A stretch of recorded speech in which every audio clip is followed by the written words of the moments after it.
호세아서 11장 8절에서부터 12절까지입니다. 10장에서 본 것처럼 하나님께서 이스라엘 백성들을 처음 보셨을 때 하나님의 심정이 어땠을까? 사막에서 포도나무를 보는 것과 같았다. 그래서 하나님께서 그들을 사막에서 뽑아가지고 저 기름진 땅 가나안에다가 심으셨습니다. 그런데 몇 날이 못 돼가지고 그들은 가나안의 우상, 열매가 잘 맺게 한다고, 농사가 잘 되게 한다고 믿는 가나안의 우상에 자기 몸을 팔아버렸어요. 이제는 하나님이 그렇게 기쁘시게 볼 만한 그런 존재가 아닙니다. 우상처럼 아주 가증스러운 그런 존재가 되고 말았습니다. 11장도 계속해서 이어지고 있습니다. 그렇게 된 이스라엘을 하나님이 어떤 심정으로 사랑하시는가, 그걸 보여주고 있습니다. 1절에 이스라엘이 어렸을 때에 내가 사랑하여 내 아들을 애굽에서 불러내었거늘, 그 어렸을 때가 언제겠습니까? 하나님을 찾지도 않을 때, 하나님을 모르고 있을 때, 하나님 앞에서 자기가 죄인인 것도 모르고 살던 그런 때, 그 안에 선한 것이 없을 때 그들을 불러주셨어요. 애굽에서 불러주셨습니다. 아들을 삼고자 불러주신 거예요.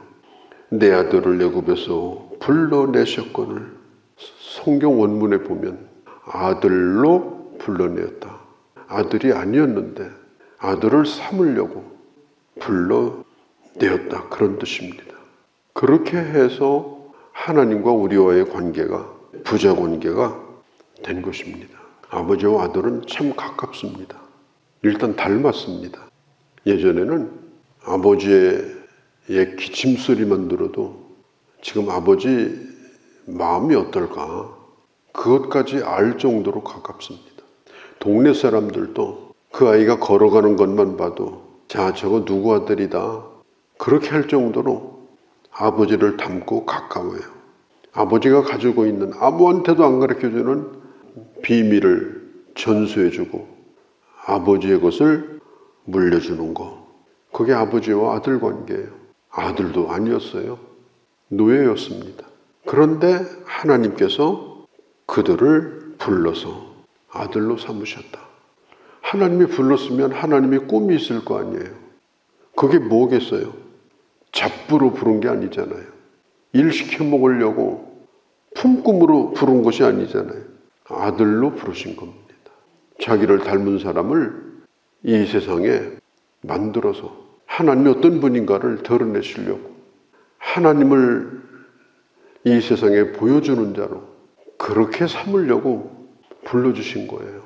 로마서에 보면은 5장 6절에서 8절에 보면 우리가 아직 연약할 때 하나님의 약속대로 그리스도께서 경건치 아니한 자를 위하여 죽으셨도다. 우리가 죄인 되었을 때 그리스도께서 죽으심으로 우리에 대한 하나님의 사랑을 하나님이 확증해 주셨다. 우리가 아직도 연약할 때, 우리가 아직도 죄인 되었을 때 하나님이 그 아들 예수 그리스도를 통해서 우리를 하나님의 자녀로 삼아 주셨습니다. 인간의 반응은 어떠냐? 하나님을 점점 멀리 떠나는 것이었어요. 부를수록 멀리 떠나요. 2절에 보면 그들을 부를수록 그들은 점점 멀리서 하고 바알에게 제사하며 우상 앞에 분향하였도다. 하나님의 아들 되기를 거부했습니다. 자기 마음대로 살려고 했어요. 자기 편한 대로 믿는 우상. 인격적인 교제가 필요 없어요. 필요할 때만 와서 가끔 빌면 돼요. 그런 우상을 원한 겁니다. 3절에 보면 이렇게 말합니다. 내 팔로 안았음에도 불구하고 내가 그들을 고치는 줄을 그들은 알지 못하였다. 하나님께서 그와 같이 그 백성들을 사랑하셨는데도 그 사랑을 알지를 못했습니다. 4절에 내가 사람의 줄곧 사랑의 줄로 그들을 이끌었고, 이게 무슨 얘기입니까? 짐승을 훈련시키려면 어떻게 하죠? 처음에 아주 무섭게 다룹니다. 그래가지고 기선을 제압합니다. 짐승한테 잘해준다고 짐승이 사람 말 듣는 게 아니에요. 기선 제압을 해요. 개도 마찬가지입니다. 개 훈련시키는 훈련사를 보면요, 아예 처음부터 기선 제압을 해버려요. 말을 듣게 만듭니다. 먹이를 던져주면서 훈련하는 거예요. 그렇게 하지 않으면 이 짐승이 자기가 사람인 줄로 착각을 해요. 사람의 말을 안 들어요. 그 집 주인 말은 듣는데 애들 말은 안 들어요. 자기는 한 중간 정도 간다고 생각하는 거예요. 하나님께서 이 사람을 대할 때 어떻게 대하셨느냐? 하나님하고 사람은 다르잖아요. 사람은 하나님이 만든 존재잖아요. 사람이 하나님이 아니잖아요. 사람과 하나님의 차이는 하늘과 땅의 차이입니다. 짐승을 다루듯 우리를 다루지 아니하고 사랑의 줄로 우리를 다루셨다.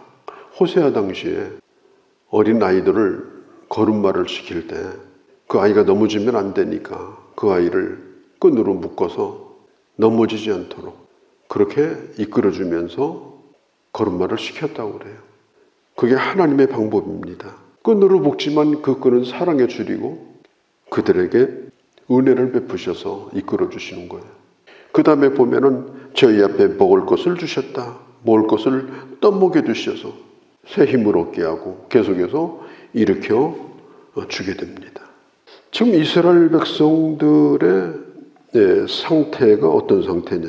5절에서 7절 사이에 나와 있습니다.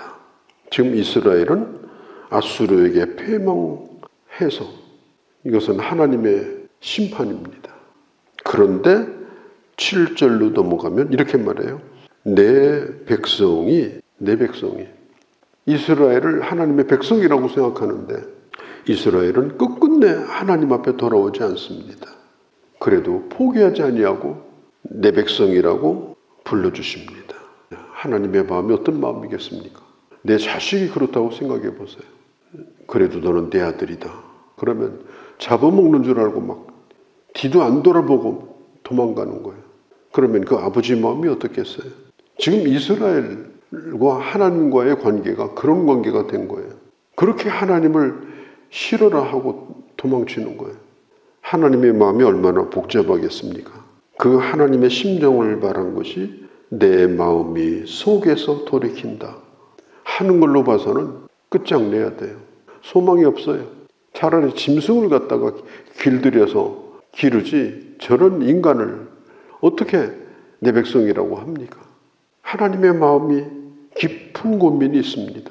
그게 내 마음이 속에서 돌이킨다. 견딜 수 없는 겁니다. 하나님께서 그 마음을 돌이켜서 어떻게 해서라도 무슨 핑계를 대서라도 사랑하려고 그 백성을 건지시려고 그 백성을 포기하지 않으시려고 마음을 다잡고 있는 그 단어가 바로 내 마음이 속에서 돌이킨다. 왜 그랬을까요? 그 뒤에 보면 그 이유가 나와요. 나의 긍휼이 온전히 불붙는 듯 하도다. 긍휼은 하나님의 사랑이에요. 하나님의 사랑이 불붙는 것처럼 타오르기 때문에 그 백성을 결국은 끌어안을 수밖에 없다. 사랑하는 마음이 없다면 이런 자식을 어떻게 자식이라고 부르겠습니까? 견딜 수가 없는 거예요. 그래서 다시 마음을 돌이킵니다. 그래서 저 애굽으로 보내고 바벨론으로 보냈다가 다시 그들을 돌아오게 합니다. 그 하나님의 불붙는 듯하는 그 끓어오르는 하나님의 긍휼, 그것이 바로 로마서 8장 32절에 예수님을 보내주신 하나님의 사랑입니다. 자기 아들을 아끼지 아니하시고 우리에게 모든 것을 주시니가 그 아들과 함께 우리에게 좋은 것을 은사로 주시지 않겠는가. 하나님이 우리를 사랑하실 이유는 예수 그리스도 때문입니다. 그래서 우리가 예수 이름으로 기도하는 거예요. 내 공로의가 아니에요. 하나님이 우리를 사랑하신다는 증거가 예수 그리스도이기 때문에 우리는 기도할 때 어떤 기도를 하든지 예수님의 이름으로 기도해요. 증보자 예수 그리스도로 인해서 우리의 기도를 응답하시는 겁니다. 만일 지금 대통령이 아니면 지금 국무총리가 그 밤에 불붙는 듯 해가지고 어떻게 하든지 나에게 내 앞길을 열어줄까? 내게 뭔가 좀 줄까? 자기가 그래도 그 자리에 있을 때 밤낮으로 고민하고 그런 마음으로 가득 차 있다면 우리 심정이 어떻겠습니까? 그 사람을 욕하고 다니겠습니까? 그 사람 나쁘다고 말할 수 있겠습니까? 우리는 하나님의 긍휼을 입은 자로 우리는 살고 있습니다. 내가 하나님 앞에 어떻게 반응하며 살아야 되는가? 어떤 사람으로 내가 세상 속에서 살아야 되는가? 우리는 고민을 해봐야 돼. 주님이 결단을 내리십니다. 그 다음 절 9절에 보면 내가 맹렬한 진노를 나타내지 아니하며 저 소돔 고모라를 대하듯이 그렇게 내가 심판을 내리지 않기로 내가 결정을 하였다. 왜냐고 물으면 대답은 없습니다. 왜 나를 이렇게 사랑하시느냐? 대답 없습니다. 왜? 하나님의 입에서 대답은 하나밖에 없어요. 죄값은 사망이에요.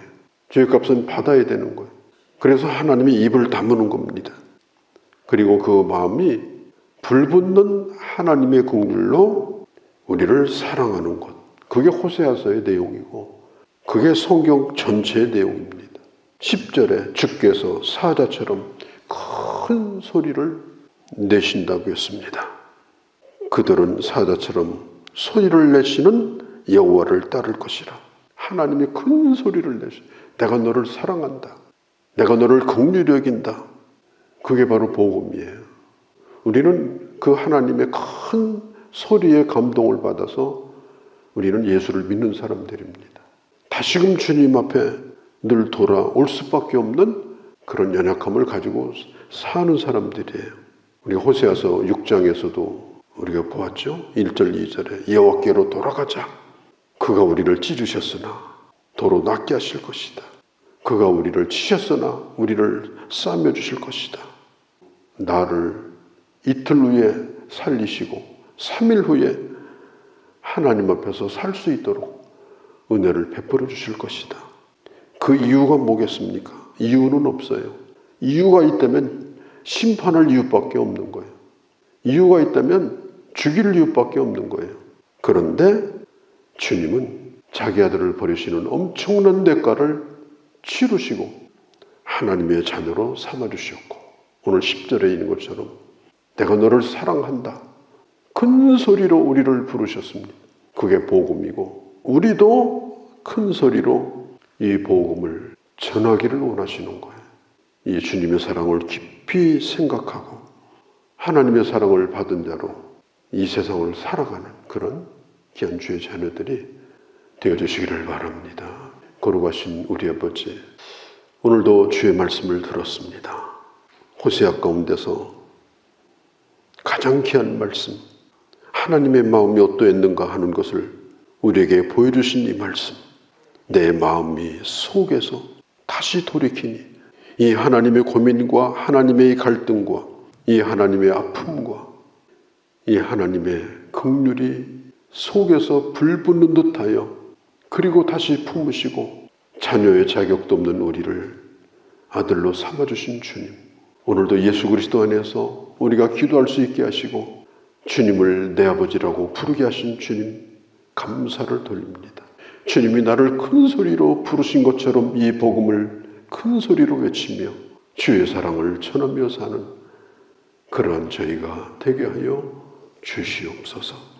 우리 주 예수님의 이름으로 기도하옵나이다. 아멘.